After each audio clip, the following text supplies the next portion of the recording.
Oh my gosh, I've been talking this whole time.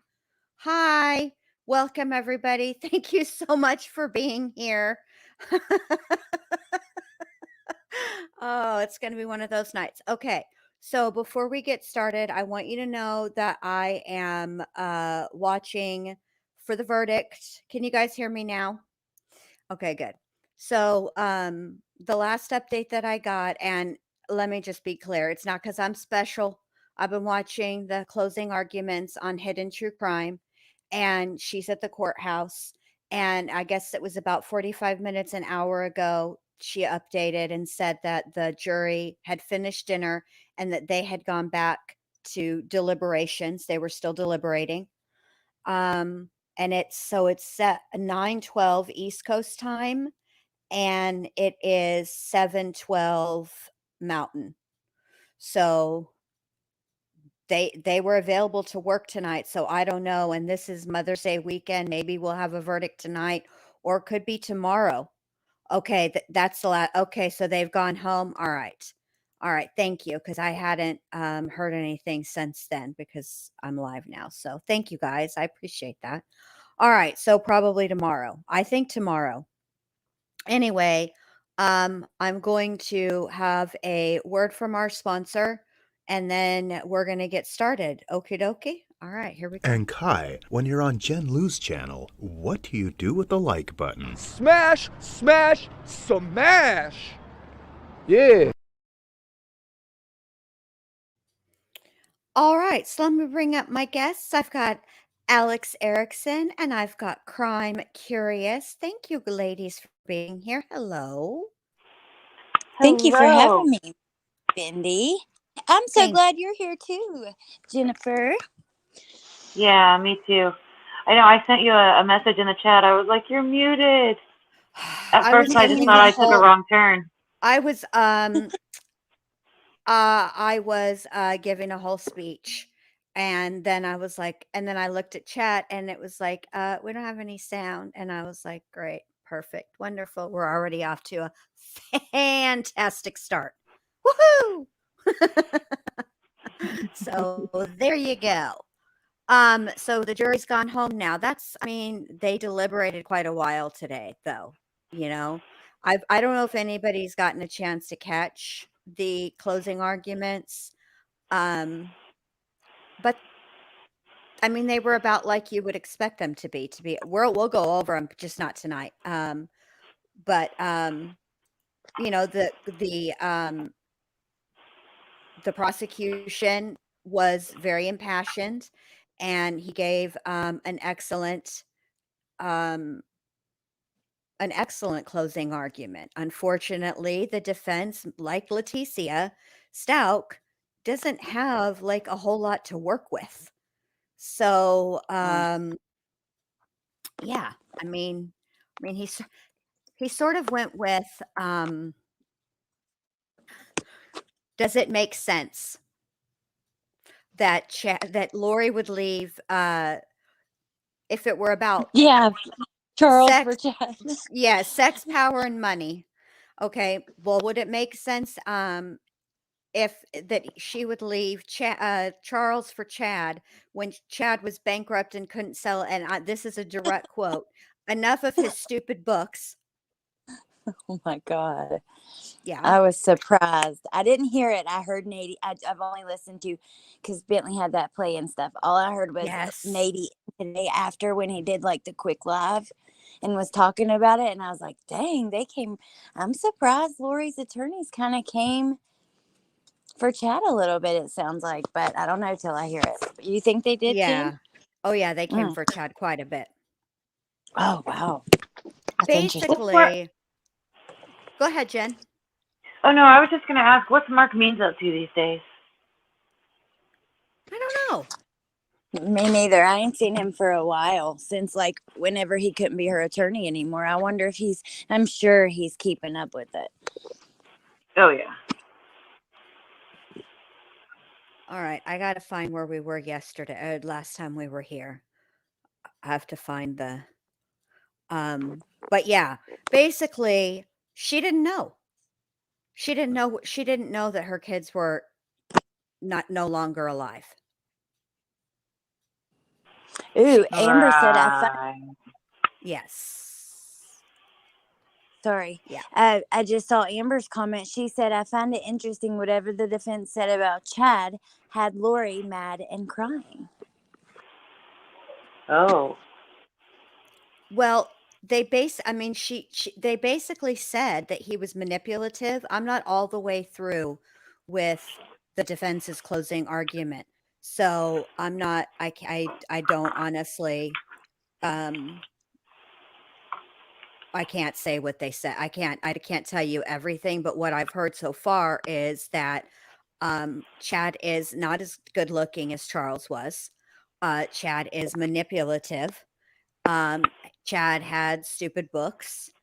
And I mean, basically kind of everything we've been saying about Chad from jump. Pretty much all our questions. I just got it. What, babe? How do I just got an Amber alert, but it says check. Okay. It came through the phone and it says check your local media. Red passenger car, check. Yeah, Stanley County, North Carolina, Amber alert, red passenger car, check local media. Doesn't say like anything about anything else. Won't let you click it? Weird. Nope. Yeah, I'm gonna look it up while we're talking. Okay. But, yeah. Okay. Yeah, there you go. Susanna got it. Basically, that Chad was not a catch and not an upgrade, and that it couldn't be about money because Chad's broke. He filed bankruptcy, and actually, she stood more, and as far as the kids go, she stood to gain more with Charles being alive than for Charles to be dead. I mean, it just didn't make any sense, you know.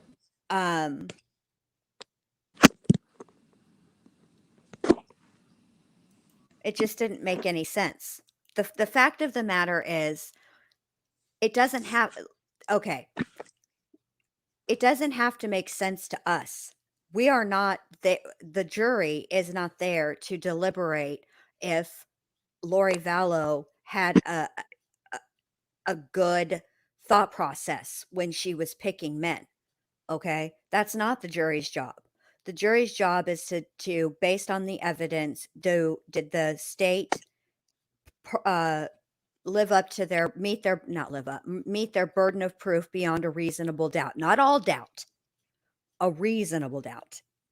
And it doesn't matter if we would pick Charles over Chad or Chad over Charles. Lori did, period. She did. So any argument beyond that made by the defense, in my opinion, makes no sense. Because at the end of the day, whether you put it down on paper and you weigh out the pros and cons of his physical, if you do their looks physically and you score each of them, Charles, in my opinion, Charles scores higher than Chad. Financially, Charles scores higher than Chad. But at the end of the day, she did pick him. She married him, for Pete's sake. They weren't shacked up. Not only did she marry him on paper, they went to the temple and sealed it, which is a big, huge deal in their religion. So I don't know. What do you guys think? No, I agree with you entirely. I mean, are they expecting Lori to make sense? I mean, look at what she believed. She believed she was the queen of the 144,000, and she was chosen. And that I mean, her thought processes were shown over and over again, and that's why I can't wait to see the rest of these text messages. I'm gonna try and keep my jokes as clean as I can, but I heard somebody used the word storm today, and I was like, ew, no. And he's like, are you okay? Never mind, it's a long story. Exactly. Like, The fact of the matter is, thanks, Charles, or Chad, excuse me. I always say it wrong the very first time. Thanks to Chad, I got an alert today on my phone about about storms coming, and I'm like, I'm like, he's just ruined it. He's You thought just. that was bad? I was like, oh Jesus, this fool. First he tried to send a toad, and now he's trying to come as a no. Stay away from me, Chad. I told you. I Yeah, can't from get now on, I'm over just going to pronounce. Oh, sorry. That's okay. We have a delay. You didn't go. You go ahead. Oh, I was just going to say from now on, I think I'm going to pronounce the word like I'm from Boston. It's going to be a storm. Storm. Because I just can't say storm anymore. The storms are coming. He's ruined it. He's ruined it. And you know what? I don't care. I'm still mad about him getting that Harry Potter reference incorrect. Like, it's just so insulting. I can't get over that damn video of them at the pool. Like Lori just sitting there. They come up to her. She doesn't even say anything out loud. Then she's like, do you need something or whatever she says? I think she said, do you need me to sign? I think that's what she says. Oh, I thought she said, do you need something? Because he didn't leave yet. Because at first she was like, just not talking out loud, just shaking her head. And then she went back to that after she said that. Like she was just the way they were so just her whole attitude is what bothers me in that. I can't with her. I cannot get over that video. I was also bothered by how Chad was adjusting himself and his boobs were flopping. It was kind of gross. Put a shirt on, Chad. Nobody needs to see that. Nobody needs to say that, Chad. Just because, Chad looks like the people of Walmart. That's not nice. That's not nice. Come on, Jen Lou. Don't be like that. It's just, ugh. All right. I found it. So let me put it on share screen.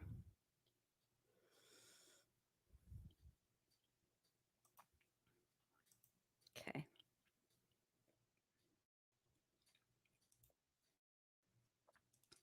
Turn on closed captionings. Add it to there. Add Allie back. Oh, you fixed your. Oh my God.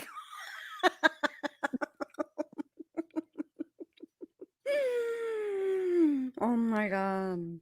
When I changed that and you got so tickled. Oh my God. I can't look at her little face. It's too much. It was just the mood I was in at that moment. And then the text messages, I thought, yeah, that's perfect. It reminds me of that picture of Olivia that I put in the video where she's got that little bucket on her head and she's side-eyeing the shit out of her mom.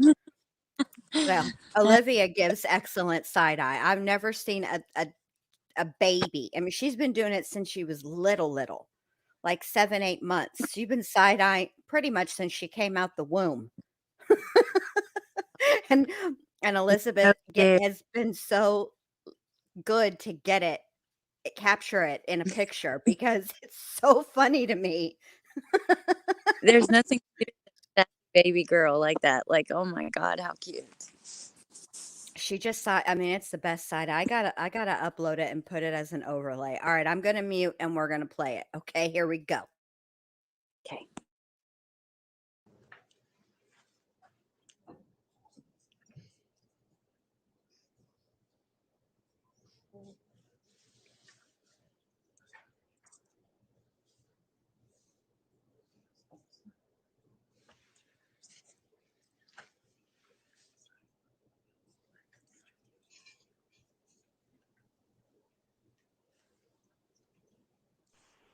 I hear nothing. Because they're whispering and it's freaking me out a little bit. I don't know what they're saying. I don't want to skip it because I know that it'll mess up if I do. They're not saying anything. They're whispering. Hold on. like looking through papers or something.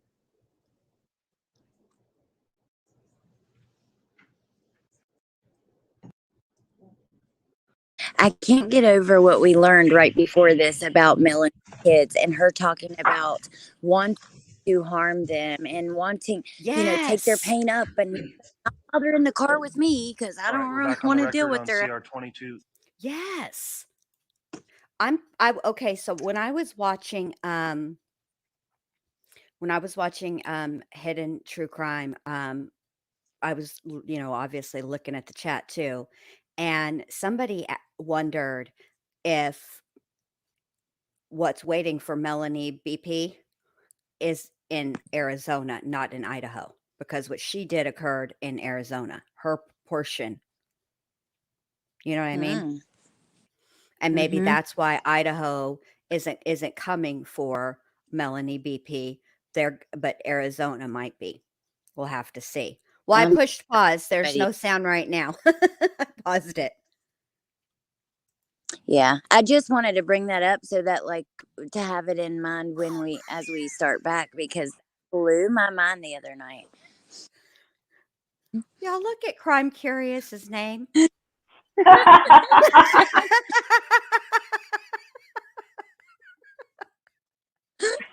Wow, chicka wow wow. The storm is coming. Chicka wow wow. Oh my God. All right, are you ready? They're ready now. They're finally back on the record after all the whispering freaking me out. Okay, here we go. 211624, State of Idaho versus Noreen Vallow. After the morning break, the jurors are all present and properly seated. Ms. Smith, you can continue with your direct examination. Thank you, Your Honor. Now, Agent, I'm turning to the next slide, which is slide 39, and a conversation that appears to have occurred, or at least been a part of it, on July 30th, 2019. I got to let the dog out, you guys. I'll be right back. Okay. Do you recognize that? Yes. Okay. Why did you include this conversation, and I suspect it goes into the next slide, on slide 40 in your summary? This slide, and there's two subsequent slides that contain this text string, is critically important in that it clarifies death percentages and contains valuable information as it relates to JJ and Tammy Daybell and their stated death percentage. Could you read us slide 39 and include it into the record? Yes. Line 1781 from Chad Daybell to Lori Vallow. I got the inspiration to go back to my original death percentages that helped us track Charles, Ned, etc. Tammy is very close. Her percentage has fallen steadily since Hiplos left. It is encouraging. Line 1779 from Lori Vallow to Chad Daybell. What is the percentage now? What about JJ's too? Line 1778 from Chad Daybell to Lori Vallow. Tammy is at 3. JJ is at 2. Both are being heavily shielded to stop intruders. And I move to the next slide. Line 1777 from Lori Vallow to Chad Daybell. 2 and 3%, not 0. Line 1776 from Chad Daybell to Lori Vallow. I will explain when we talk. Line 1775 from Lori Vallow to Chad Daybell. Okay, still feeling hot for you. And the next one. Line 1774 from Chad Daybell to Lori Vallow. Yes, we might need to release a little steam when we talk. Anyway, this is the chart that checks what percentage mortals are still in their body. It worked for my friend's wife who died, my neighbor, George Bush, Stan Lee, etc. I kind of forgot about it because we've been dealing with zombies and demonic entities. But this afternoon, Tammy said she felt lightheaded, as if her body and spirit weren't connected. line 1773, from Chad Daybell to Lori Vallow. I will update the list and figure out Brandon, Adam, and others. Do you want me to include the next series of communications or stop with these three? I believe this slide is the conclusion of this particular text string. And so turning back to the information, can you remind us again, who is Hiplos or Iplos? Hiplos is the name of a demonic entity or dark spirit that was alleged to have been inhabiting Tammy Daybell's body. In your review of the iCloud, what significance did the reference of Hiplos have in this text communication? It is one of multiple names that were assigned to entities that at any given time inhibited Tammy Daybell's body. And what about the reference to Charles or Ned? Those are significant in that it clarifies when the word death percentage is being used, they're talking about the literal physical death of a human being. And who is the one who initiated the inquiry about the death percentage associated with JJ? Lori Vallow. Okay. And the information about both are being heavily shielded to stop intruders, what did that mean in context of the communication you observed between Lori Vallow and her co-conspirator, Chad Daybell? I'm not entirely certain the thought process on how they're being heavily shielded. Okay. Did you learn anything about sort of the thought process on how close either Tammy or JJ were to death? Well, it says Tammy is very close. She's at 3%, and then JJ is at 2%. So 2 and 3%, based on the content of the text, is very close to death. And what was the defendant's response when she heard they were still at 2 or 3%? She questioned why they weren't yet at 0. What significance does these text communications have in terms of your review of the investigation itself? Given the ultimate deaths of JJ Tiley and Tammy Daybell, it was significant in that it speaks about those deaths and that they are close to taking place. And the person who initiates the desire for it to get to 0 is who? Lori. Calls for speculation. Sustained. Could you read for us line 1777? From Lori Vallow to Chad Daybell, 2 and 3%, not 0. Okay. That was initiated by the defendant to Chad Daybell? Correct.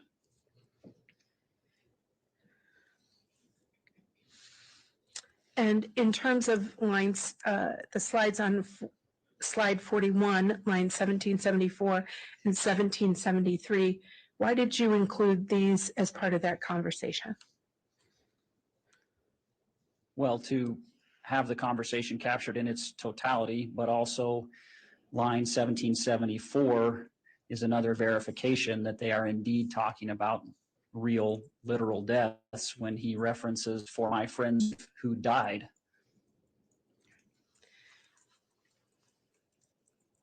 And so when you say real, literal deaths, as opposed to what? As opposed to spiritual death or theoretical death or speaking about death in any terms other than a human being actually dying. And then, is there anything else that you, any other reason why you included this particular slide in this summary? Just that in the previous slide, Chad Daybell stated Tammy is very close, and he concluded with Tammy said she felt lightheaded as if her body and spirit weren't connected. And what information was relevant about that in terms of the investigation? Your Honor, I'm going to object as to answered. Overruled. Simply that when someone's body and spirit separate, they die.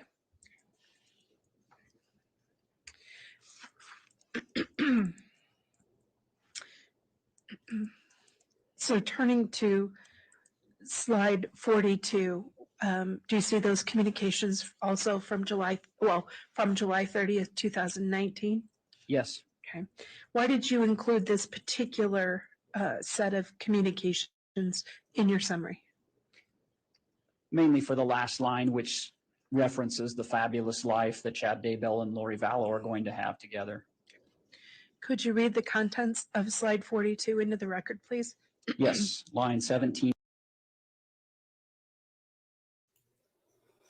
Okay, so that exchange is very interesting because they're frankly, Lori comes across, in my opinion, as impatient. She's wanting to know how close they are to death. And that's just, it's a Right, like countdown she's trying to clock. push it. Yes. Yes. And it's sad because these are her. I know what angers me and saddens me equally. I'm at this point, I'm equally sad and angry. There probably will be points later down the road where I'll just be more angry than sad, but these are her children.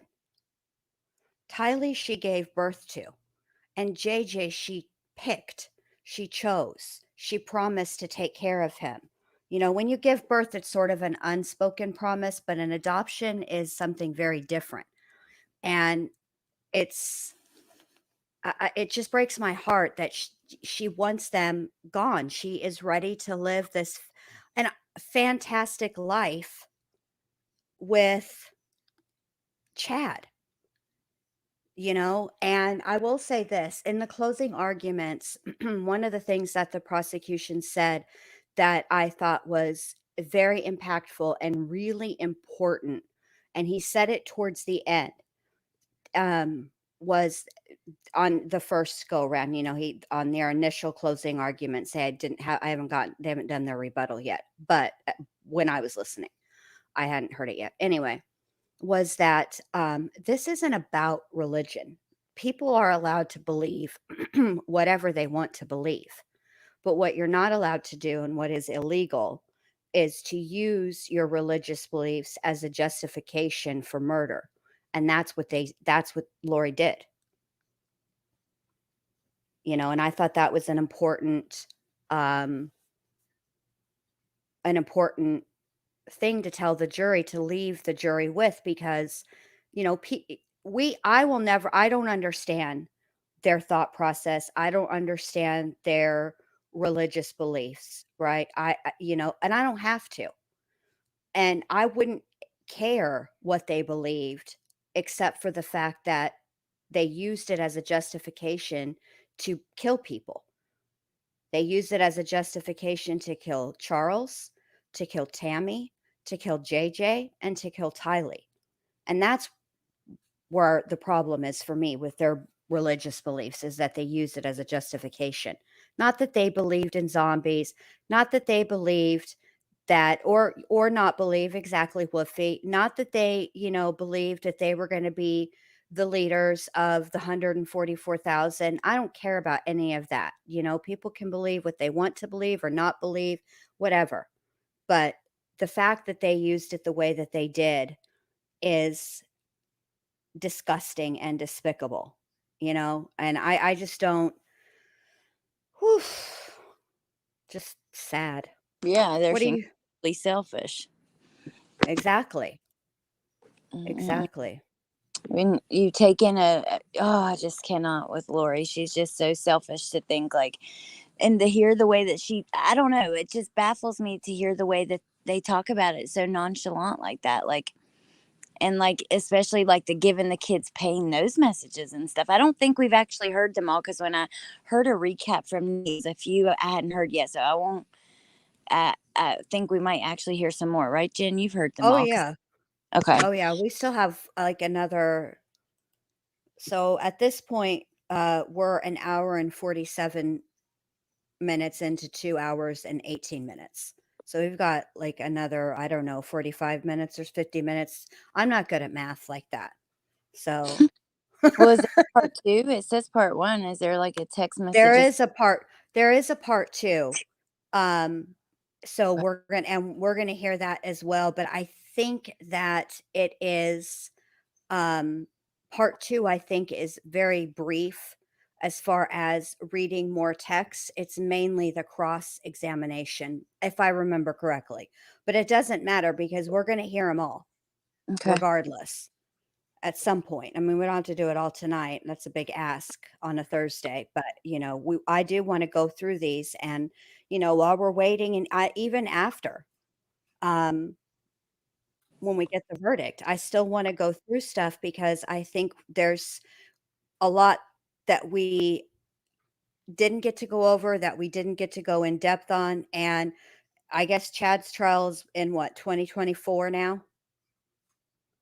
Something like that. I have to look it up again. I keep forgetting. Yeah, I think so. We have a while, and I got a while before Sarah Boone. And so, yeah.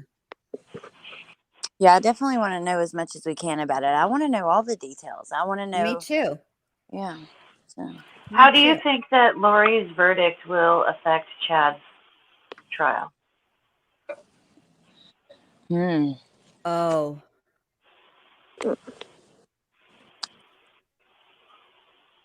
Well, what I think will end up happening is whatever the game plan was prior to the trials being severed is definitely going to change. I think that his attorney will definitely change tacks, and potentially, instead of blaming it all on Alex, potentially blame it all on Lori. I agree. I think there's a reason he showed up to listen, and he was bold about it. And even yeah, I definitely think that he's going to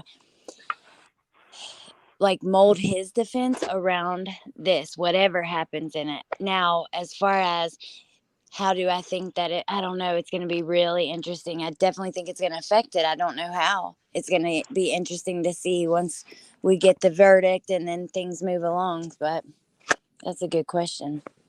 Because the evidence against them is essentially the same.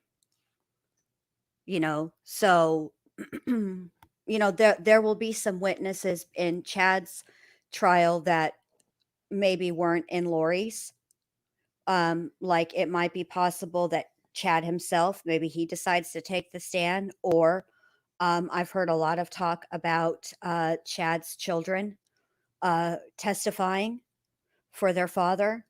And so it will be different in a lot of aspects, but the state's presentation, I think, will be pretty much the same. I'm sure they'll adjust it a little slightly, but and I agree with Fry Style here. I want to highlight this one.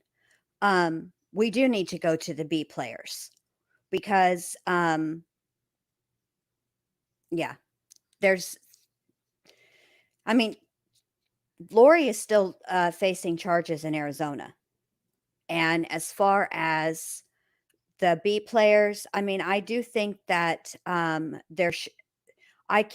feel like there were more people that should be held accountable in some capacity. I'm not an attorney, and I'm definitely not a prosecutor. So I don't know exactly what they could potentially be facing, but yeah. Did you see today, Kay and Larry, Larry entered the courthouse playing playing music and stuff, and then he was talking, and he's like, after this we're going to Arizona because we're going to get answers for Charles too. He's like, that's the plan. I mean, sweet though. It's awful though, you know, It that they have to go through this. You Mm-mm-mm. know, it's You just can definitely terrible. see how it's affected them. Yes, it has. It has. And Larry had to go to the emergency room the other day. He's better now, but Oh, Seth, how sweet. Thank you. thank you, Seth. Thank you Hey very there. much. I appreciate that. Thank you. Thank And you Chad very will let Lori much. think. Yes, he will. Oh yeah. I have to say to you guys, I really do think that the only reason that I can think of that Chad and Lori wanted to have that meeting, okay? That was like a big deal. And they, you know, they got it in the end. They got to have their little talk or whatever. I honestly think what they talked about was trial strategy. And I really do think that they have an understanding between them that they have to do whatever it is they have to do to put up the best defense that they can. And that just because they say it doesn't mean they mean it. And this is all part of it. Mm-hmm. But Amber said that Lori was mad and crying today. I haven't seen that yet, but that is really interesting. I mean, yes, news. So that means that maybe would he put, like, could you see him getting up there and saying those things without talking to Lori about it first? I'm sure that they discussed it. And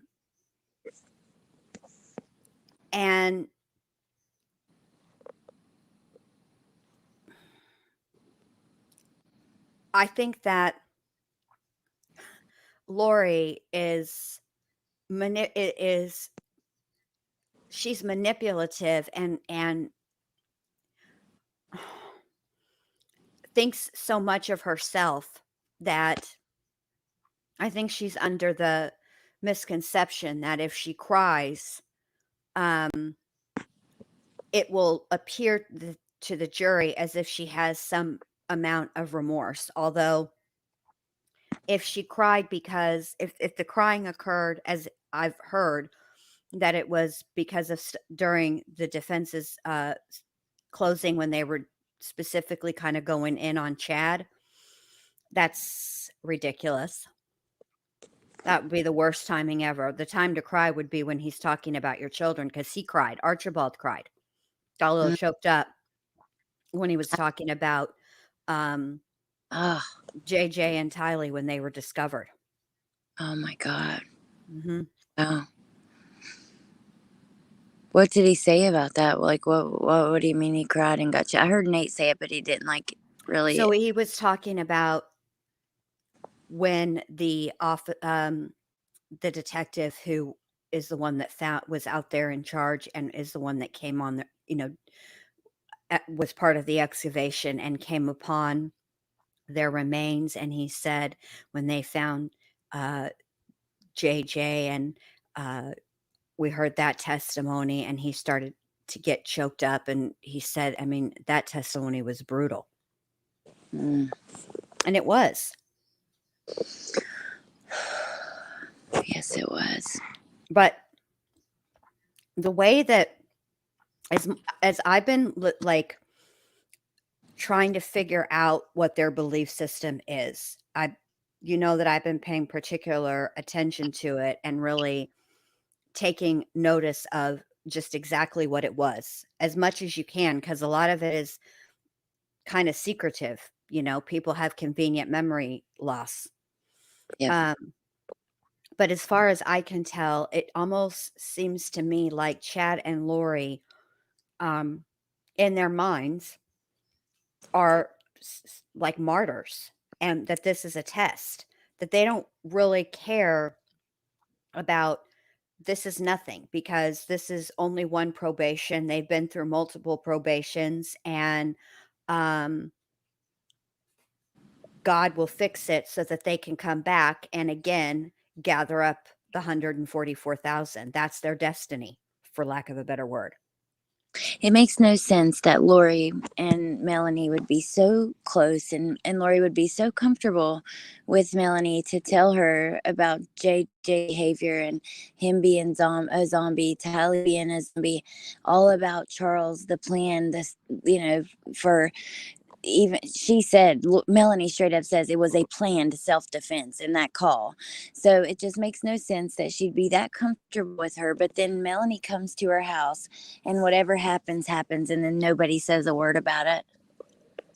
Well, that's my point, because it's Yeah. not like Lori told everybody all the things, right? There was definitely an inner circle working here. Okay. There were definitely people that were in the know about the bigger plan than other people, right? And that implies that there's a level of trust. And Lori doesn't seem to me, she doesn't come across, and I'm curious what you guys think. Lori doesn't come across as somebody who is naive, who is easily trusting. She seems jaded, to be quite honest with you, and it feels like, or it seems like, excuse me, that somebody would have to earn her trust. Do you know what I mean? What do you guys think? Yeah, I agree. I think she seems jaded. I think the dingy voice and the act are just that. I think that somebody early on in her life taught her how to be pleasing and attractive, and if her true personality came out, it wouldn't be pleasing and attractive. So I think she forced herself to become this pleasing little thing. I see. That makes sense. She was in pageants, wasn't she? Mm-hmm. Yeah. That'll teach you how to be pleasing and attractive. Oh, that makes sense. Do you think she was just attracted to Chad because he reminded her of Pat Sajak? She wanted to be Vanna.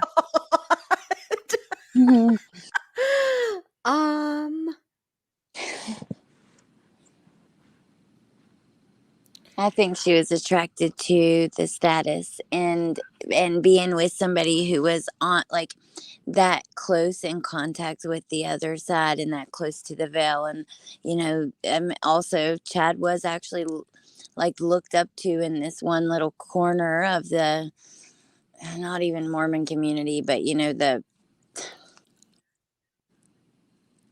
don't know how I'd say this, like on this little fringe part of the Mormon community, this particular group, because like when you watch other people talk about him, like that guy that Donna had on, she interviewed a guy that helped him with some of his like book like tours and different things like that. But anyways, yeah, you could tell by the way that he talked, people looked up to him. I mean, hell, Melanie was calling him father.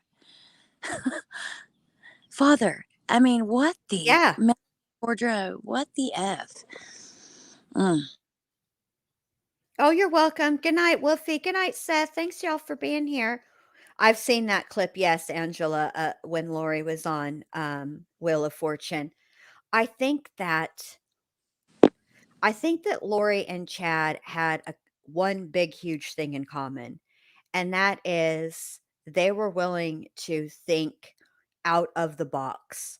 Sort of like, remember, Allie, when me, you, and Truth Teller were on the panel and we were talking about missing 411 and Bigfoot and the Fae and all of that, but none of us knew that we liked all that stuff until we did that panel.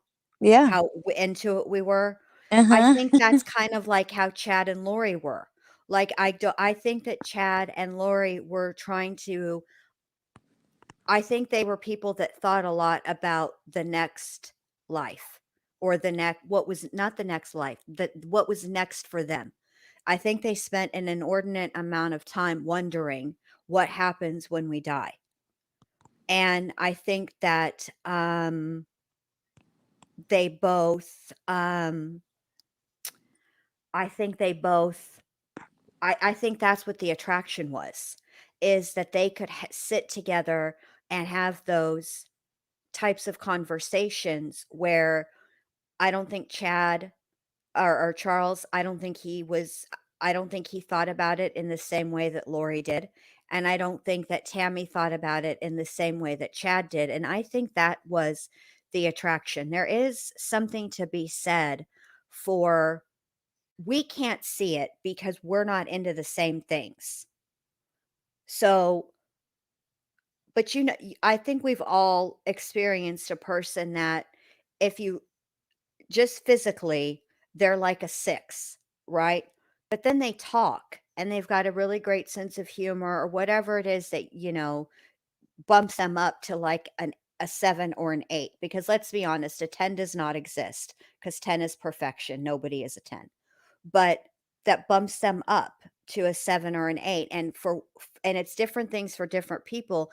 And I think that's what it was for Lori. I just, ugh. The Harry Potter reference, that would have made me pull the plug on the whole thing. I might have been believing right up until then, but when he said the Dudleys, I'd have been like, nope, this is wrong, this is lies, you're full of shit, and I'm out.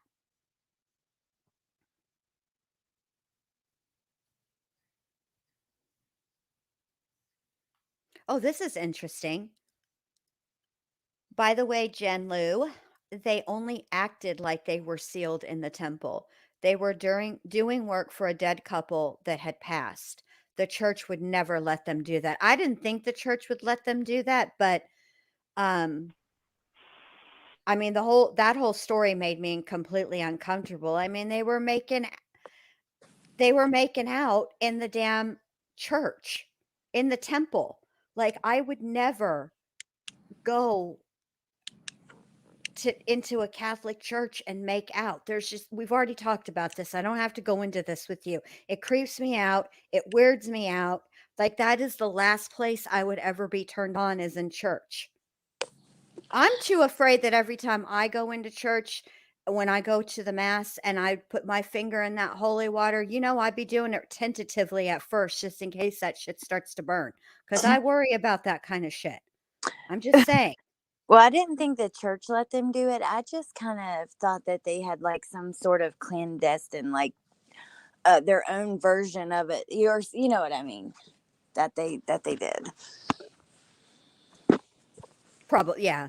Like, I don't think it was an actual, like, literal sealing, but for whatever it was for them, which is a big deal. Right. Ugh. Oh my God, Wolfie. I'm done with you for the rest of today. When the mood strikes, churches don't even stand in the storm's way. The Boston accent. And oh my God. All right, let's see what else is going on over here. Let's hear it. Oh gosh. I just want y'all to know that Alice is sitting here watching the laptop and also side-eyeing me at the same time. I don't even know what her deal is, but if I don't come live ever again, look and have Alice investigated. Hey, Alice. Hold on, what happened here? 1950 from Chad Daybell to Laura. I believe lilylicious is a terrestrial word that encompasses our time together. Line 1749 from Lori Vallow to Chad Daybell. Yes, it does. Call me. Lilylicious. Ugh. Line 1748 from Lori Vallow to Chad Daybell. I love you until then. Line 1747 from Chad Daybell to Lori Vallow. Yes, until then, I love you. Line 1745 from Chad Daybell to Lori Vallow. No worries. Garth just arrived home. I absolutely adore you. We're going to have a fabulous life together. And so is this another example include of them planning for the future and planning their life together? Yes, it is. Okay. I see a reference to the word terrestrial, and I also remember from one of the previous slides, there was telestral. In context of your review of Lori Vallow's communications in her iCloud accounts, how were those two words used? In context of the review, the word telestial is a reference to this world, worldly, the time, place that we live in presently, and terrestrial is a reference to a higher plane of some sort. Okay. And so when they say Lily-licious is a terrestrial,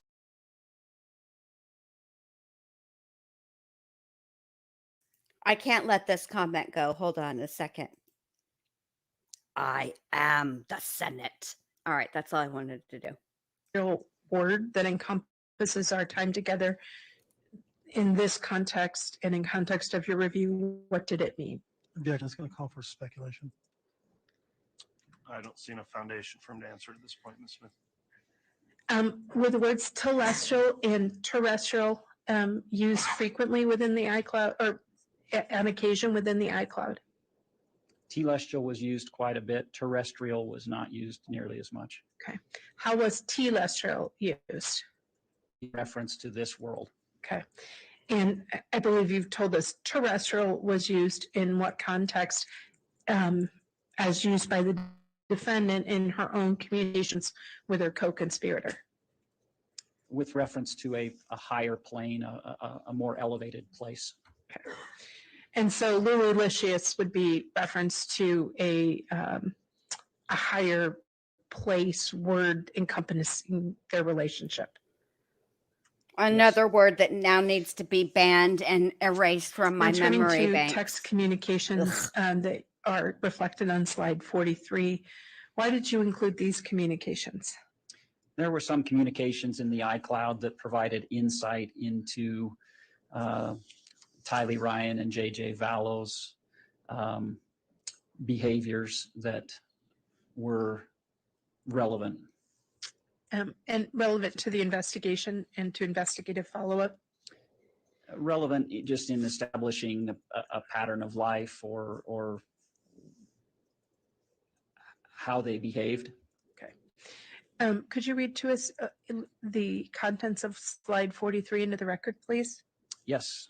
Line 1117 from Lori Vallow to an unlisted individual. Panda was good, just got JJ to sleep. Gone to try to take a bath. Ty yelled at me for 30 minutes, then took off in her car. Won't answer me. Line 1116 from unlisted individual to Lori Vallow. That was expected. In context of your... Can I just say something really quick that I thought about earlier and forgot to say? Remember when Lori texted Chad about Tylee and said that she was being really nice and cleaning her room and that was nothing like her? And she asked Chad if Yes. Tylee had been switched. Do you know what I thought about?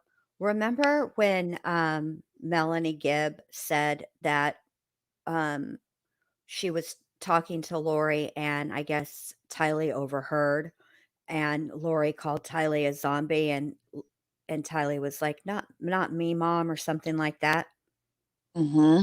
What if her cleaning her room and being nice was an attempt to appease, which I think it probably was, an attempt to appease her mom so that she wouldn't be considered a zombie? That is so sad. It's actually, Lori is so pathetic. Your daughter, she's doing what she's supposed to do, trying to please you, and you're still making excuses why you need to kill her. You're just Exactly.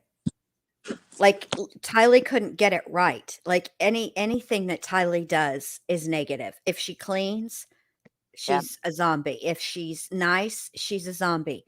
If she yells, she's a zombie. if she leaves. I mean, it's, it's sad. It's so Lori. For the investigation and the iCloud and the communications of the defendant, you said it indicated sort of a pattern of conduct. What did you mean by that?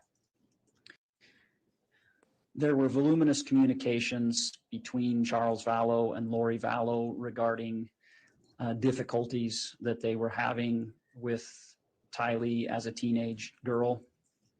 And this is just one of those communications. Not between Charles Vallow. This takes place after his death, but it's one communication that describes that type of interaction. And so in your summary, you tried to include examples of patterns you found throughout the iCloud. I think, Angela, it's not that I don't know. I mean, it would seem obviously you don't unalive people that you like. 44. What are we seeing here? But I think she just regarded JJ and Tylee as obstacles. She didn't want to, she wanted to be unencumbered. One photograph is of Chad Daybell standing next to a portrait of Jesus Christ. The other is a photograph of Alex Cox standing next to the same portrait. And then each of them sent a MMS message to Lori Vallow attached to those photographs. Could you read to us into the record the MMS text sent to Lori Vallow from Alex Cox? Line 75 from Alex Cox to Lori Vallow, look at the bubbies. And this was a photograph of Chad Daybell.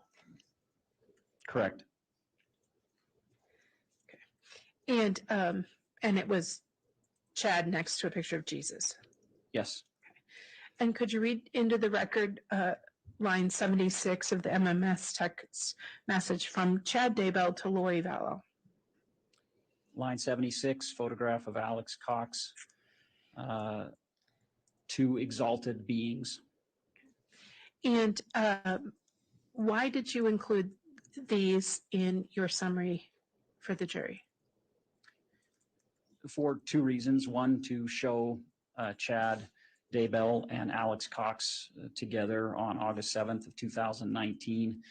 And in terms of the religious concepts that were at play in this investigation. Yes, Regina, Tammy was still alive. But not for much longer. Right, Alex? Am I right? Yeah, because they were sealed in November. Wait, no. Oh, I thought they were sealed when she was still alive. I thought I thought that she was. I think that's right. Yes, that was the deal. Is that they were both. Well, I mean, Charles passed away or was murdered in July, and they were sealed, and then right after that is when Tammy was murdered. And then like 2 weeks after Tammy was murdered, that's when they went to Hawaii and got married. Yes, that's right. Okay. Reference to Alex Cox being an exalted being. And that reference to Alex Cox being an exalted being was sent by Chad Daybell to Lori Vallow. Is there any other reason why you included this particular section? No. Turning to Tammy was still alive when JJ and Tylee were buried on Chad's property. Slide 45. Why did you include this section in your summary? I included this mainly because of the last text in this string, which indicates that Lori Vallow and Melanie Boudreau believe their children to be demons. Okay. Can you read into the record the text communication on page 45? Yes, line 1399 from Lori Vallow to Chad Daybell. I love you. Taking Braxy home now. I'll check on her. Line 1394 from Lori Vallow to Chad Daybell. She is asleep. She put a bunch of holes in the walls and doors. Definitely had demons helping her, probably 1,000. Line 1392 from Lori Vallow to Chad Daybell. Mel wants us to come up there tomorrow, but I said next Thursday to Sunday. What do you think? Line 1391 from Lori Vallow to Chad Daybell. We are both so tired of taking care of demons. We are weary. Please ask the Lord to take them. In context of your review of the iCloud and the evidence in this case, what significance did that have from an investigative point of view? The significance is the designation of these children as being demons, being possessed by some dark entity. And in light of what happened with JJ and Tylee, it is relevant to the investigation in its totality. And looking at line 1391, who is it asking that the Lord take them? It's a reference to their children. Okay. And who is making the request that please ask the Lord to take them? Lori Vallow. Now, turning to the next lines of communications as reflected on slide 46, why did you include this set of communications in the summary? This is the first of a number of pages of a text string that chronicles a fight between Lori Vallow and Chad Daybell in reference to a trip that Lori Vallow was taking to visit Chad Daybell in Rexburg, Idaho. Was that trip able to occur? Yes. Okay. And so you included this to sort of document the conversation surrounding that trip? Yes, and that arose with that trip. Okay. Now let's read those into the record, and then we'll talk about those issues. Line 1369, text from Lori Vallow to Melanie Boudreau. We just had a big fight, probably no go on next week. Line 1368 from Melanie Boudreau to Lori Vallow. Are you okay? From Chad Daybell. My heart is crushed, but I will never stop loving you. Line 1364 from Melanie Boudreau to Lori Vallow. I love you. If you need to talk at all, just call me. I don't sleep anyways. Hang in there, babe. It was a hard day. Don't let the dumb things here get to you. You know who you are. Praying for our hearts to be made full and for the Lord to execute all things expeditiously. Before we read the remainder of that sort of text exchange or surrounding that trip, why did you include these particular texts in your summary? They affirm the relationship between Chad Daybell and Lori Vallow. This is the first instance of a fight between the two that I was able to observe in the iCloud, and the subsequent texts indicate the fullness of that particular conversation as it relates to this fight. And what about the phrase, for the Lord to execute all things expeditiously? What did that phrase, how was that phrase important to this text communication in context to the iCloud as you saw it? I'll object, this is speculative. It's calling for him to speculate. I'll overrule that. Melanie Boudreau and Lori Vallow were very close. Melanie was aware from prior text communications of the Lord's plan for them, and that is a reference to executing that plan. Now, continuing with that conversation, can you, or that situation as reflected in the iCloud, could you read into the record the text from page 47? Line 1348 from Chad Daybell to Lori Vallow. Missing you. Heading to the girl's funeral. Emma was her teacher and is one of the speakers. This is very difficult, but I will abide by your request to not talk. I hate causing you pain because I love you more than ever. Line 1345 from Chad Daybell to Lori Vallow. You're the best. I hope your day goes well. I adore you. Line 1303 from Chad Daybell to Lori Vallow. Absolutely excruciating to be cut off from you. I love you. If you could you read to us the next few lines on continuing down to slide 48? Yes, line 1302 from Chad Daybell to Lori Vallow. Good night. Saddest day of my life. Line 1300 from Chad Daybell to Lori Vallow. Grandpa Keith is here. I am supposed to warn you that you are unprotected. The angels are angry that you are ignoring me. I told him to go back, but he says he isn't allowed to. I'm honestly not trying to manipulate you to respond. I understand that you need your space, but they say you have cut me off and the protection I built around your house is gone. I love you and don't want you getting attacked. They said that if you at least give me a thumbs up emoji, it will restore our connection enough to give some protection. Line 1299 from Lori Vallow to Chad Daybell. I love you. Line 1298 from Chad Daybell to Lori Vallow. Thank you, my love. I will get things restored.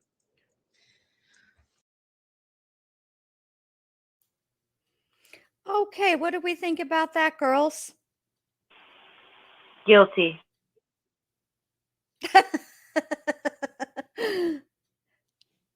Yeah. I don't know. Really, that's all I'm thinking.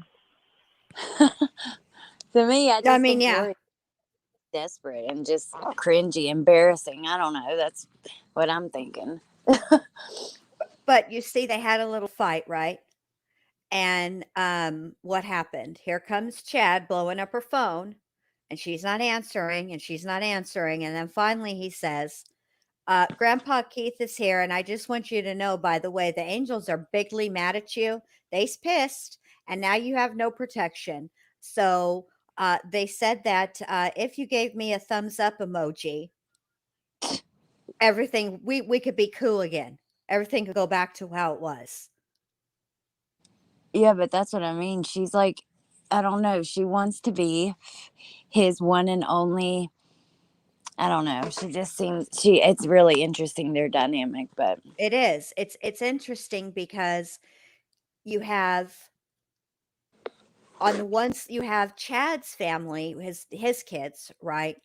Thinking that he was framed and basically Lori is a big succubus, right? And Chad is just, he's been bamboozled, right? But then on the other side, Lori's family blames Chad. When the truth of the matter is, they're equally to blame. They both manipulated the shit out of each other. yeah. It's interesting, but Melissa had said something in the chat that kind of, she said she can't believe that she used to think that Chad was the one who was, basically manipulated. Oh, running the show? Yeah, and now she's changed her mind. And I kind of think, like, I'm kind of on the same page as you with that. I think they both were at different times, and it was a push and pull. It was kind of, they were both manipulating each other, and and I definitely think that there are times that Lori let him think he was in charge, but that's, I don't know, but I agree. I think that's exactly how their dynamic was. I think that they both manipulated each other, and I think at different points in all of this, they were both I think ultimately, though, I think Lori actually ran the show more than Chad as far as implementing the plan goes and trying to push it forward, like Yep. she moved to Rexburg before Tammy was even dead, right? Yeah. Mm-hmm. Yeah. And it's almost like I believe that there are interspersed in these text messages that there are also phone calls, which we'll never know, obviously, because they weren't recorded. But I feel like there were times when Chad was hesitant to kill Tammy, to be quite honest with you. I kind of think that Chad wanted to live like a polygamist. I think he wanted multiple wives. And I think that Lori was like, oh, hell no. I need to be, even for me to even consider having sister wives, I need to be the number one wife. I cannot be the number two wife. That will not work. Okay, yeah, Melissa is wrong about what she thought, but she put her thoughts in there. But yeah, it's interesting how, over time it appears one way, but I don't know. It's kind of funny because they do all seem to really take Chad's word as like he's a prophet, like he's some sort of, I don't know. It's weird. Well, what I have learned about the Mormon religion, now I want everybody to understand that they were raised Mormon. Lori was raised Mormon, and so was Chad. Their belief system that branched, that they are all the zombies and all that, this, that, and the other. There's pieces of twisted things from the Mormon religion, but this is not part of the Mormon religion, but they were raised LDS. And in the LDS, the men, not all men, but Chad did, had the priesthood. I believe you have to go on a mission. You have to be a missionary before you can get the priesthood. And basically what that means is in Mormon households, the men run the show. Right. They have because they can get revelation from God because they have the priesthood. Not in the same way that a prophet can, right? But not the same way as the prophet of the Mormon church, the leader of the Mormon church can, but they can get revelation from God about things pertaining to the household, like buying a home and stuff like that. They make the ultimate decision because they have the priesthood, and God communicates with them and lets them know whether or not what they're doing is right or wrong. So ultimately, the wives will defer to the men. Makes sense. Mm-hmm. So I think a lot of religions are like that too. Oh, look, I'm smart. I'm right on the mark. Thank you. I've been trying to figure this out and piece it together. So, I mean, it's very convoluted. Their way of Lori and Chad's belief system is very convoluted and very difficult to discern because, like I said, you can get bits and pieces of it, but you'll never get the full story because the people that were around have failures in their memories at convenient times. I don't remember. It feels like, fuck off, Melanie Gibb. So why did you include these particular communications that are reflected in slide 47 and 48 in the summary of your review? I included them to demonstrate first the argument that had taken place regarding Lori Vallow coming to Rexburg to visit Chad Daybell, and secondly, to demonstrate how Chad Daybell used religious concepts to manipulate others. And throughout those text communications from around 11:30 in the morning on August 8th through around 10:02,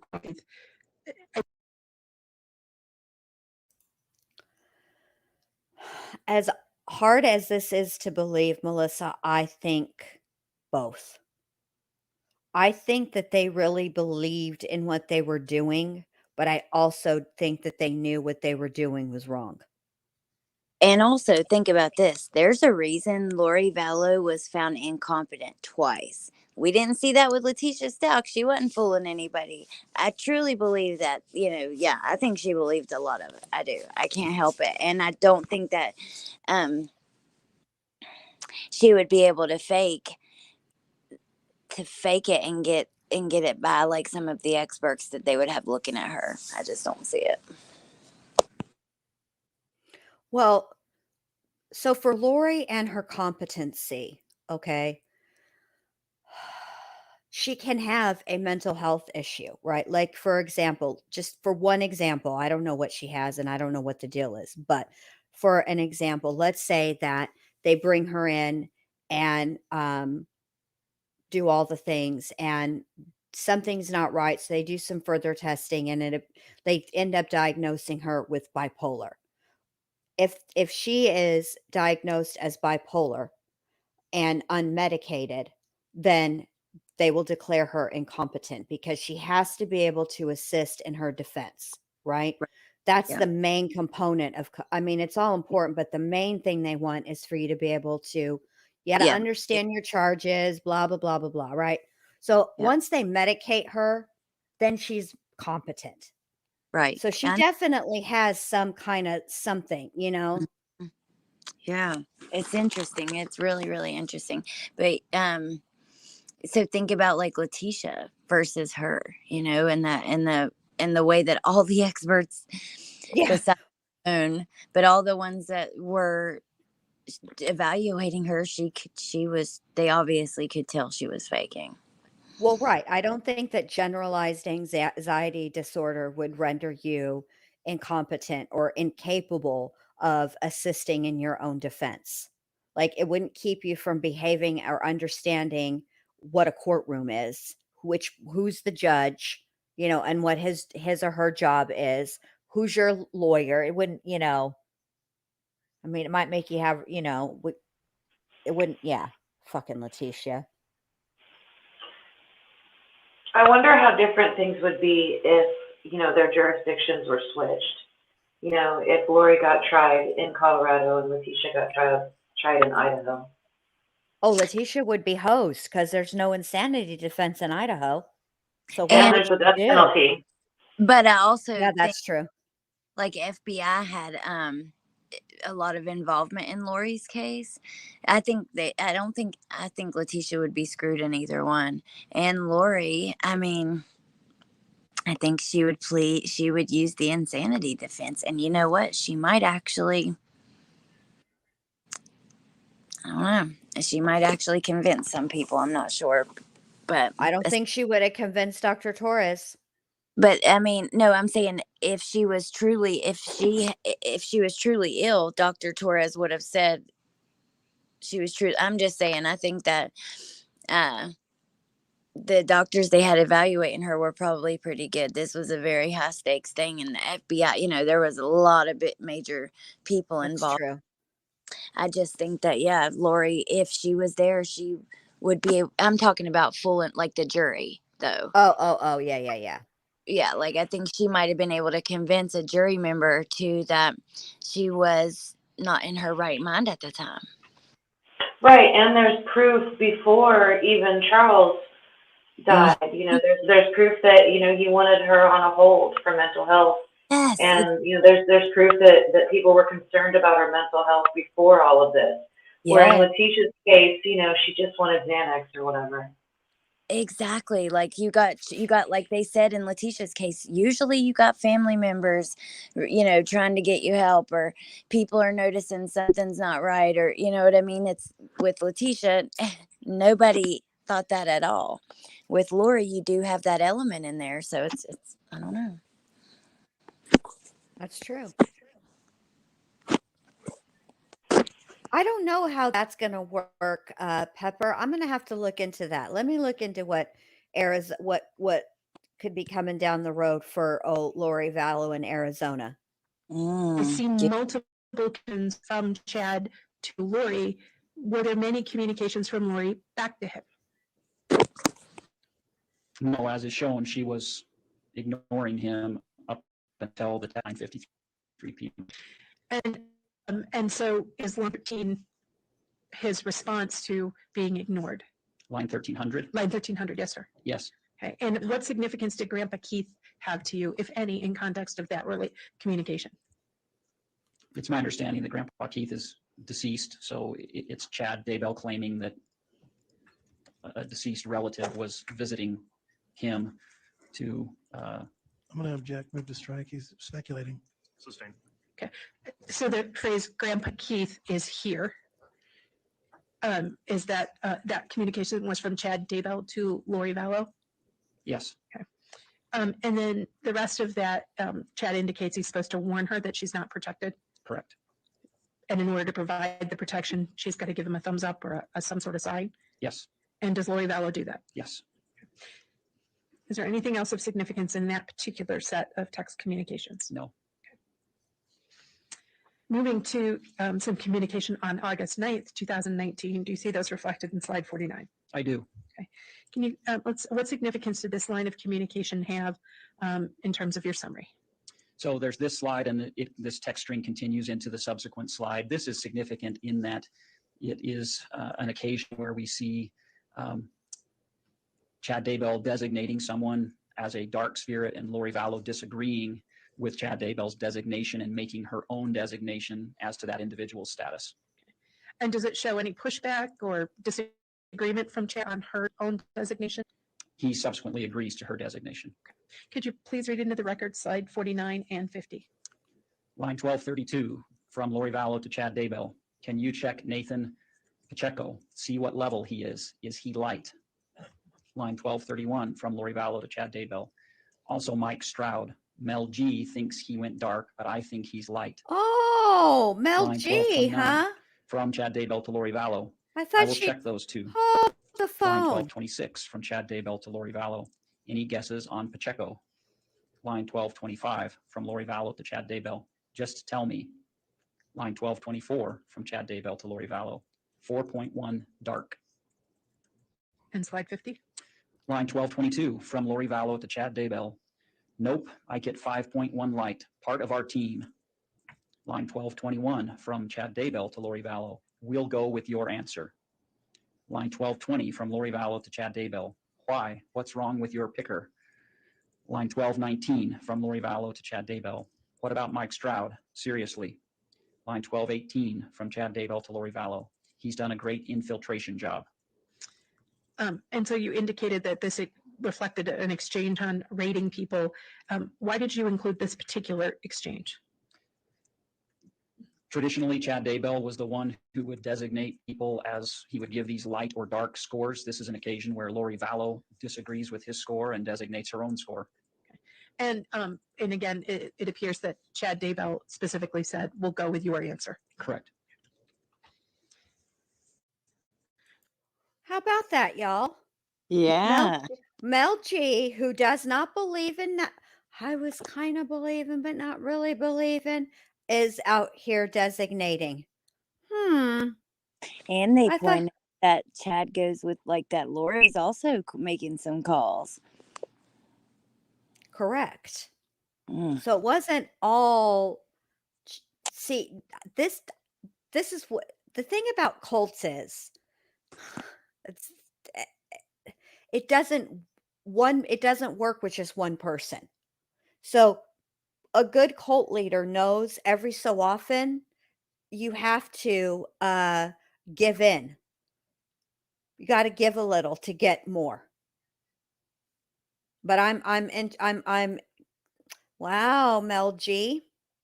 That's interesting. I thought you didn't believe. But now you're out here making suggestions in the suggestion box. Interesting. Turning to the next set of communications from August 10th. Can you tell us why you included the communications that are reflected on slide 50? Yes. So this is a fairly lengthy text string that encompasses this slide and the next 5 slides. Oh. I included these communications because they are critically important in providing clarity as it relates to what ultimately happened to Tylee and JJ. Let's start with, could you read into the record slide 51? Line 1177. Please check JJ. I'm sorry. Line 11. You girls got anything you want to say before I play these all the way through? Because I don't want to interrupt these. I had to mute myself because I know I'll have an outburst. No, I'm just kind of tripping on Melanie Gibb right now, really. Right? I mean, did she think that when she turned against them that all of this was just going to disappear? I think she thought she could just waltz in there with her tuning fork bangs looking ass and just be like, well, yeah, like I kind of believed, but I didn't all the way believe. I don't think she thought any of this was, like, I think she thought she could convince them. If she snitched, it would be cool. Right. Melanie G. You know, I thought that I was going to, just do your roast twice, couple of roasts on you. But now I think you're getting a deep dive, ma'am. Sorry about your luck. Allie, how about you, babe? You got anything you want to add to this before I let it play through? Because I know I'm going to have an outburst. So the best thing for me to do is mute. Because we're about to get to it. I guess not. She left. All right. Let me push play. I'm going to let this go all the way through, and then we'll talk about it. 77 from Lori Vallow to Chad Daybell. Please check JJ. He just up saying crazy stuff and won't go back to sleep. He is talking to Blake. It's weird. Line 1175 from Chad Daybell to Lori Vallow. JJ is still JJ. I am told his spirit recognizes Blake is evil and insults him. 1172 from Chad Bell to Lori Vallow. Hi, my love. How is JJ now? Line 1171 from Lori Vallow to Chad Daybell. He was just talking nonsense for like 2 hours last night. I'm sure they were bugging him. Is he at 0 yet? I miss you. Do you want to read the next one and circle back, or do you want to take a minute to talk about why you included this set?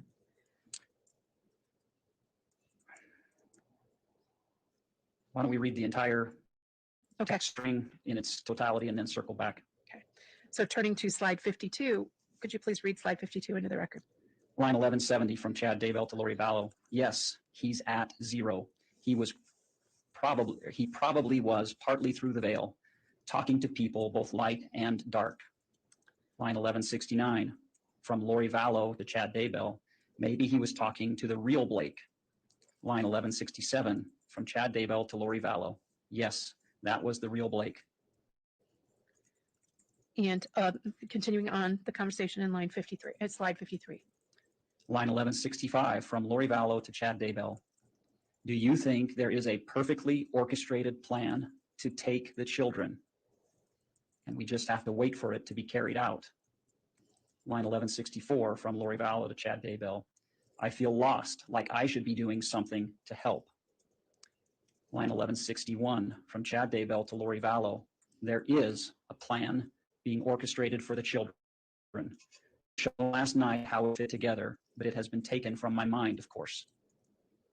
Slide 54.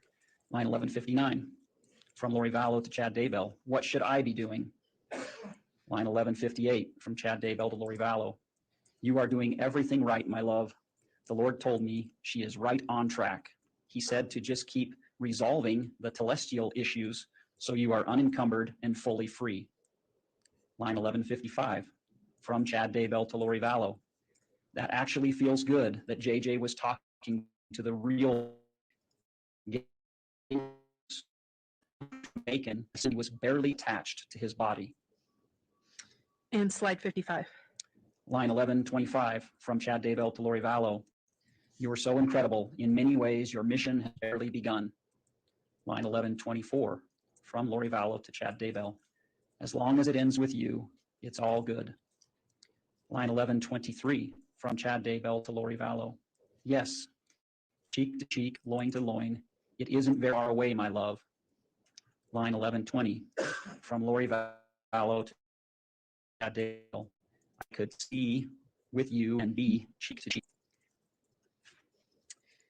And so let's go back. There's one more slide in the text. Use the next one. Okay. Line 1118 from Chad Daybell to Lori Vallow. There's been no question asked. Moving on to read slide 56. Could you read that in the record? I'd like a ruling on my objection. Well, the objection was there's no question, and so counsel just asked a new question, so it's resolved. Line 1118 from Chad Daybell to Lori Vallow. I seriously cannot stop crying. I was allowed to feel my own emotions I will experience as you sing to them, and the love, admiration, and reverence I have for you are indescribable. Everything we do together is going to be spectacular. Line 1117 from Lori Vallow to Chad Daybell. I can't wait. Literally can't wait. I have no patience. I want you now. Line 1113 from Chad Daybell to Lori Vallow. I'm certainly your biggest fan. I love you, Lily. Hold on, my sweet angel. We're so close to the finish line. Line 1112 from Lori Vallow to Chad Daybell. I'm trying. Line 1111 from Chad Daybell to Lori Vallow. We'll make it. And then there are some heart emojis at the end of that one and dancing people emojis. Yes. And so taking a step back at these text communications on August 10th, 2019, starting with slide 51. Who is it who initiates the conversation in text form about J.J. Vallow? Lori Vallow. Okay. And what significance did this set of communications have in terms of your review and summary of the iClouds? You're not going to object. I think these texts speak for themselves. I'll sustain that objection. Thank you. Agent, in preparing summary exhibits, how do you pick the particular slides or communications you include? Based on their relevance in comparison with the entirety of the investigation and all of the information that has been developed during the course of that investigation. I'm going to object to his characterization of relevance. I think that's a legal conclusion. Overruled. Thank you. And so in picking these sets of text communication from the iCloud, what relevance did these have to the investigation itself? They were inquiries by Lori Vallow regarding JJ's death percentage and Chad Daybell's response to those inquiries. Okay. And so in the defendant and her co-conspirators' words, what was JJ's death percentage? He was at 0. Objection asked and answered. Overruled. And in terms of now that the text message reflected that JJ was at 0, what did the text text from Lori Vallow reflect? Her response was upon her hearing her son was at 0. Again, judge asked and answered. That's been asked and answered. Okay. Who initiated the inquiry about a perfectly orchestrated plan to take the children? Lori Vallow. Okay. Who initiated the question on whether they have to wait for it to be carried out? Lori Vallow. Okay. Who initiated the conversation about what actions they could take to further the plan? Again, judge, I'm going to object. Texts speak for themselves. Overruled. Lori Vallow. Who initiated communications about further actions they could do to further plans on telestial issues? Lori Vallow. Okay. And remind us again, what is telestial issues? Objection asked and answered. Sustained. Okay. And so telestial means earthly issues? Objection asked and answered. Sustained. In view and context of the entire iCloud that you reviewed, the defendant's own words and her statements to the co-conspirators, what do the defendant's words or the co-conspirators' words about unencumbered and fully free mean? It is a reference to whatever issues are present in Lori Vallow's life. I'm going to object. He's speculating. I'll sustain that. Okay. Did you see conversation from the defendant in her own words with Chad Daybell or Alex Cox or others about having burdens in their life or barriers or obstacles? Objection vague. Overruled. Yes. Okay. And so in understanding that the defendant herself and her co-conspirators talked about having burdens and barriers or obstacles, in context of their own words, what did the phrase unencumbered and fully free mean? To be free from those barriers or obstacles.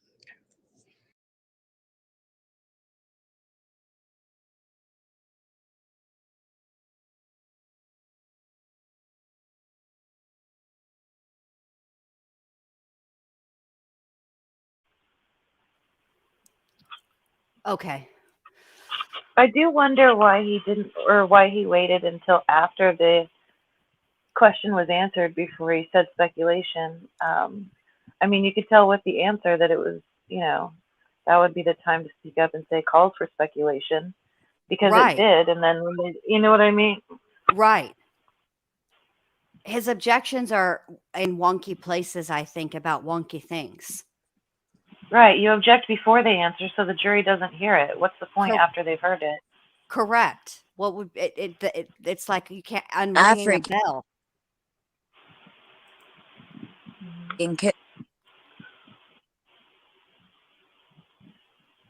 Oh, you cut out, Allie. What'd you say, babe? My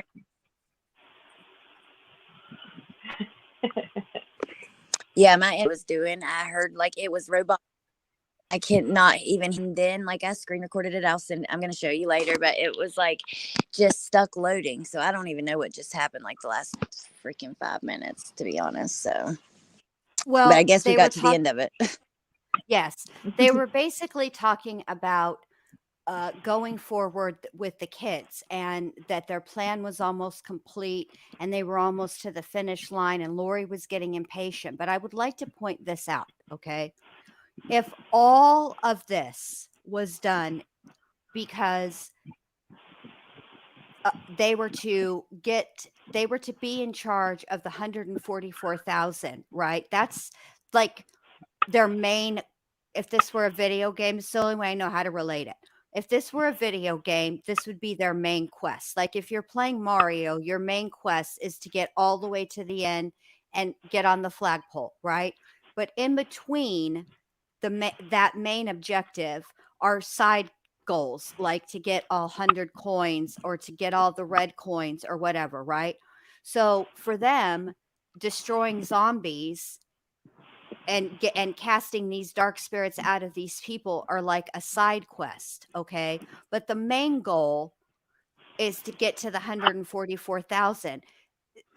That's what they claim, but that makes no sense, because how can they be it seems to me, how would they be anywhere close to finishing any goal, either the side quest or the main quest, by unaliving Charles, Tammy, JJ, and Tylee? That's 4 people on a planet of how many? A few. Like 11 billion? 11 billion. Right?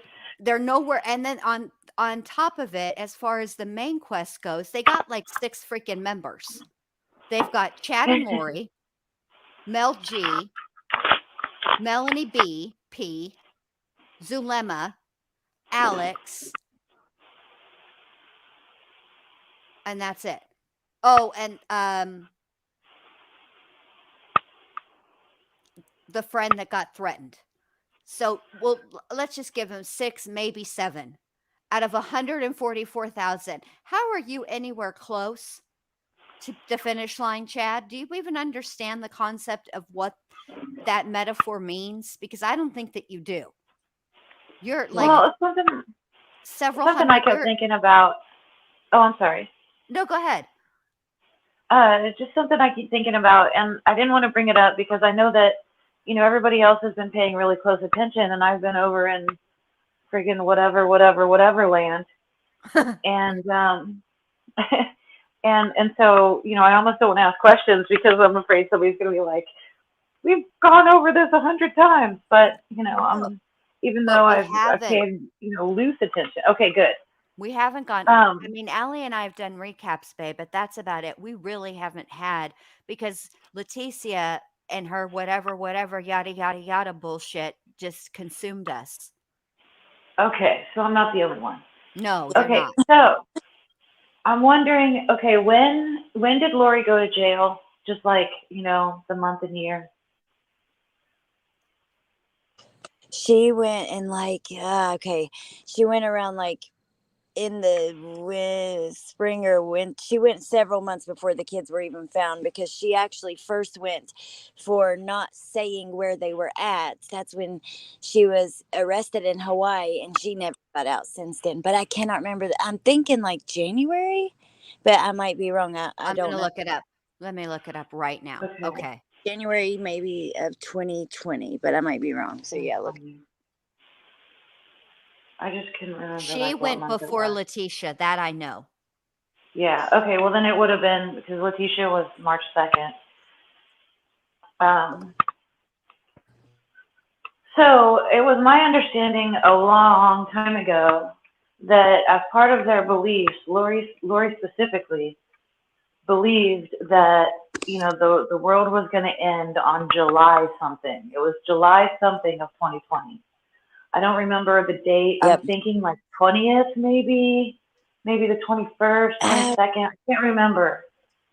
But I remember hearing, you know, 3 years ago or whatever it was, that she believed the world was going to end in July of 2020. And I'm wondering if in their plans, I'm beginning to think that, you know, I don't know. I mean, were they going to unalive themselves? You know, Melanie, all of them. I mean, were they going to do that on this day in July, or did they really think? I mean, I really wonder if they have some sort of like Kool-Aid thing going on. Well, obviously they did, but you know what I mean. But like, really. Like legit taking the Kool-Aid. Right. That's interesting. Well, okay. So Lori was arrested February 26th of 2020. She was right before Leticia. Okay. I'll say this, which I know it's not the same at all, but Warren Jeffs predicted the end times a few times. And when those dates would come and go, what he would tell his followers was they weren't righteous enough. They didn't do they were not ready, and so they couldn't go. And God was So going do to you give think them that's what would have another happened in this case? Yes, because there Like were Chad would have. Yes, because I do remember Me too. Heather Daybell, Chad's sister-in-law, and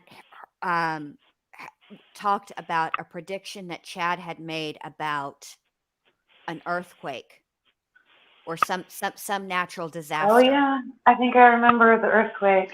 Yes, thing. and it didn't happen, but the brother believed for a hot minute.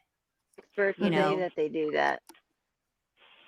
Jen's right. What? I've heard experts on the news say. I've heard experts say that, like that cult experts that they will adjust and change their date, and there will be excuses, and a lot of times it will be the members' fault for some reason or another. It's crazy. Interesting. Like maybe they didn't take out enough zombies. Right. Yeah. But the thing is, Mellow Disco, like I get that they were to be part of the 144,000. But I also thought that the whole reason for the light to dark scale is because they were in charge of finding the rest of the 144,000, the 100 and what is it? Whatever 144,000 minus 2 is. I thought that was their job. And that is why they had the light to dark scale. That's what I thought.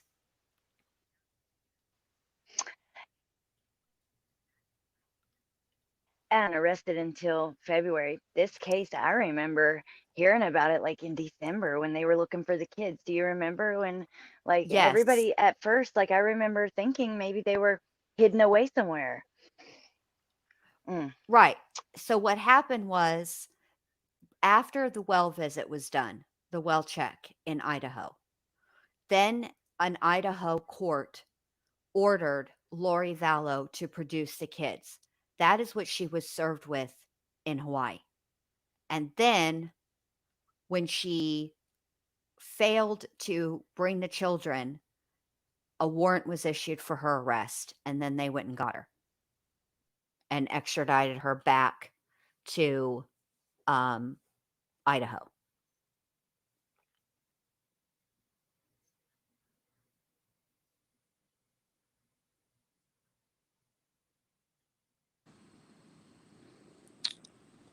Can you hear me?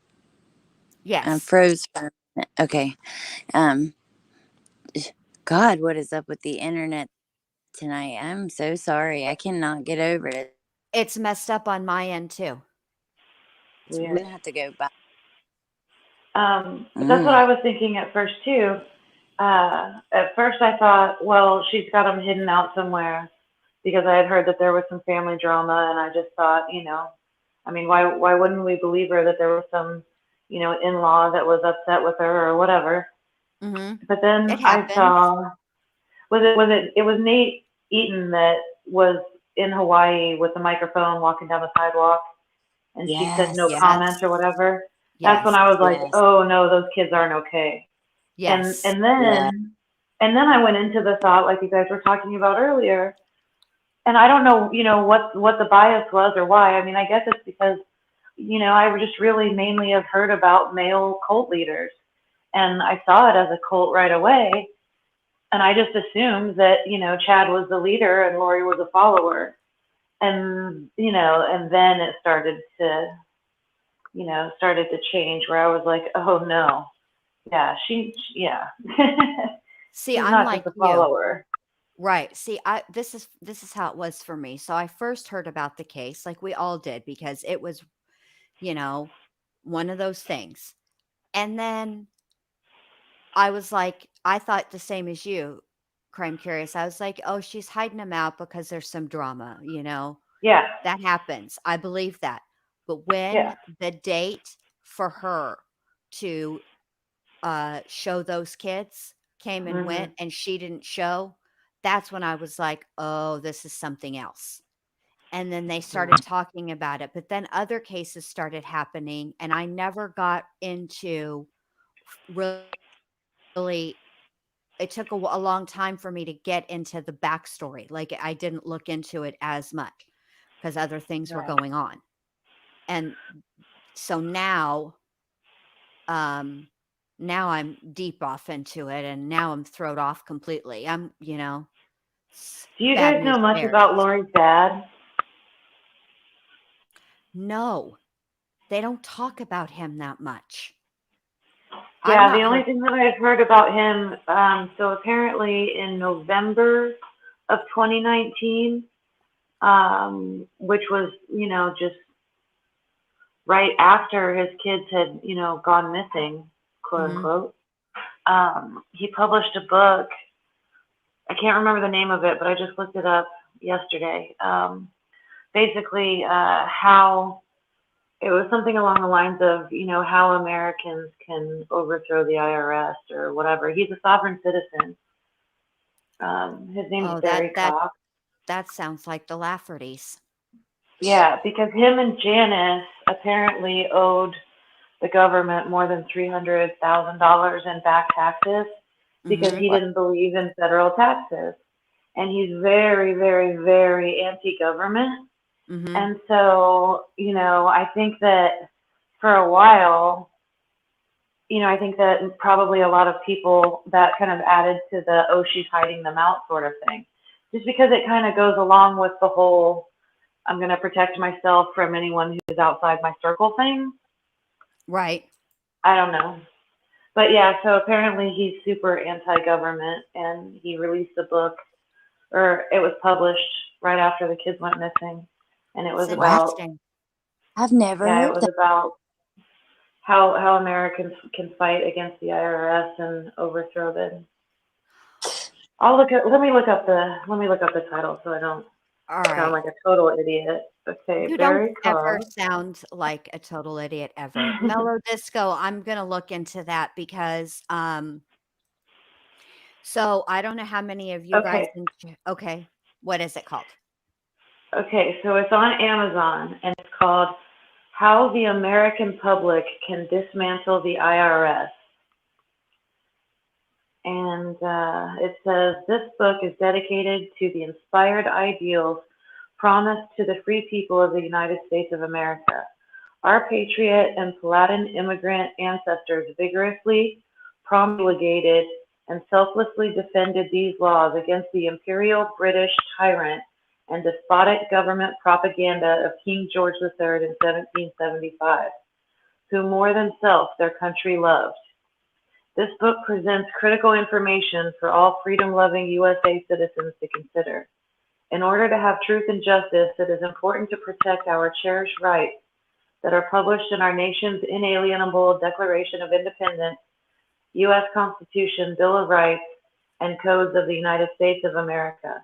Foremost, this book debunks the myths of the federal income tax and exposes the illegal origin and evil purpose of the Internal Revenue Service. That's very interesting. And I'll tell you guys why. I think we should all have a little bit of homework. Homework? Yes, but it's good homework because it's Hulu. Damn it, you know I've got a book to write. Well, you're excused. You're excused because I want that book. And I got to talk to you about that later. Don't let me forget. Okay. So I watched on it is a book. It's based on a book. But if you don't have time to do the audio book or even read the book, you can knock out the Under the Banner of Heaven. It's a series on just one season. I think there's like, I don't know, 8 episodes maybe on Hulu. And it is centered around the Lafferty family. Okay. And they are a Mormon family. And it started out with one of the brothers bucking the system that had to do with it started with taxes and the IRS. And he had found writings from Joseph Smith that talk about that because you know Joseph Smith was around when all those things were starting to be implemented. And so it's very, very interesting and how it escalates from that one piece of reading that or something that he read to then going and finding the writing on polygamy. And it escalated from there. And they ended up murdering one of their brothers' wife and daughter. She was like 2. Yes. And so it's very, very interesting. And there are some elements that Chad talks about that remind me of some of the things that the Lafferty brothers also looked into, discussed, and talked about. And yeah, so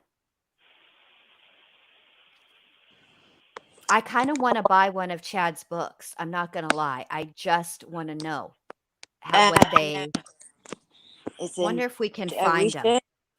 Let me look on Amazon. Please hold. I can find anything on Amazon. I'm looking it up right now. And I know what Jasmine did.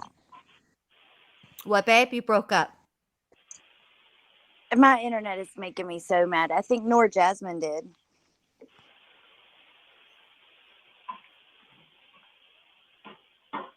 Oh, let's see if this is it.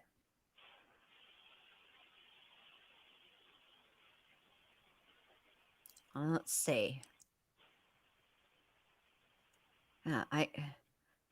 Literally, that is not what I clicked. I clicked a specific book. Could you just let me have the specific book that I clicked? Oh. Here we go. I'll do it like this.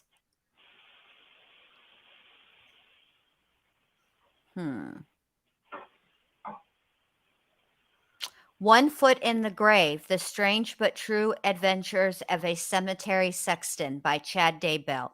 $11.95. Not bad. Ooh, yes. The Great Gathering. Living on the Edge of Heaven. Oh. Marital Law. Oh, martial law. Sorry, I need to learn how to Martial Law, Times of Turmoil, Book 2. It's an audible book. The Celestial City, Standing in Holy Places. Evading Babylon, Times of Turmoil, Book 1.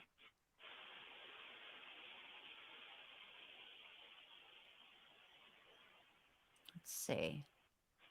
The Rise of Zion, Standing in Holy Places, Book 3. Reclaiming Liberty, Times of Turmoil, Book 4. Huh. They're pretty cheap. Escape to Zion, the Emma trilogy. Huh. Interesting. Oh, I wonder who Emma is. Well, gee, I don't know. I mean, Chad did have a daughter named Emma, but Joseph Smith's wife was also named Emma.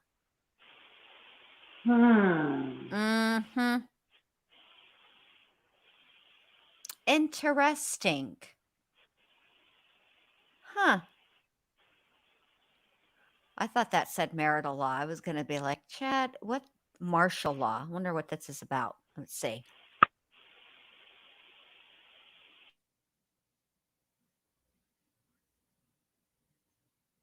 After natural disasters and economic difficulties have left the United States on the edge of collapse, the nation's major cities are becoming lawless battlegrounds.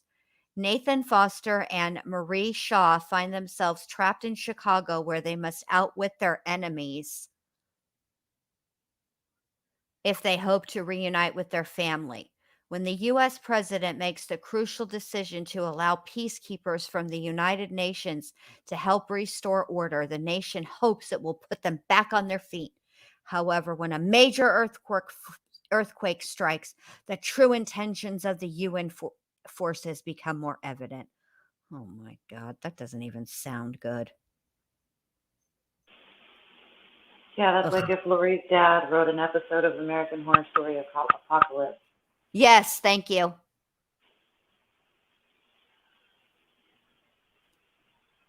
Oh, this is interesting.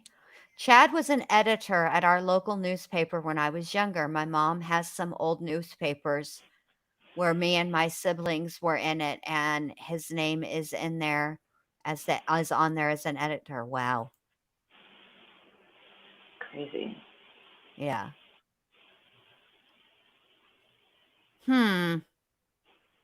I don't know who gets that money, S. Hockett. Have to look that up. What money? Any money from if you buy Chad's books? That's a good question.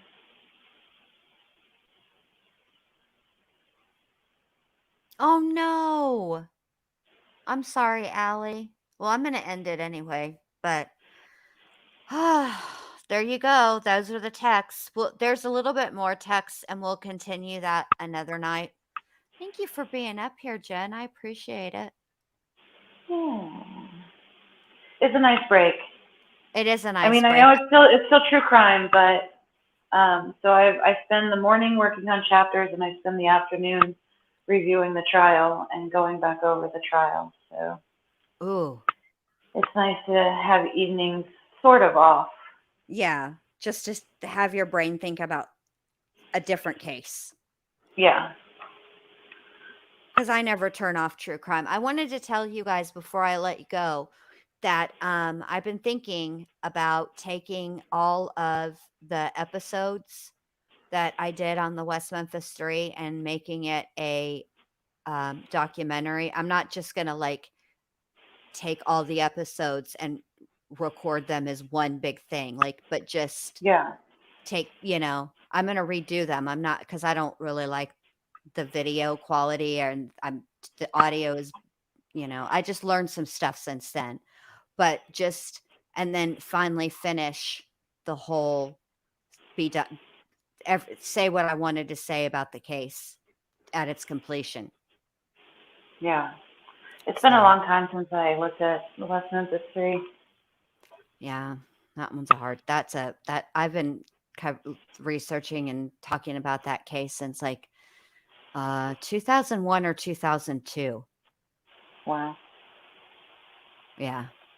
So I think if I try to do it, that will be better than trying to do one episode at a time, because I get distracted by other stuff. And this way, I can still do one episode at a time, but people don't have to wait forever and ever because I'll just put it out as one documentary. You know what I mean? Right. So it's going to be a big undertaking, but I'm kind of excited to do it. But that's not what I wanted to talk to you about after we get off of here. So I'm going to end it. Thank you guys all for being here. I appreciate it. Make sure you give your girl a thumbs up. All right. Good night, everybody. See y'all next time. Bye.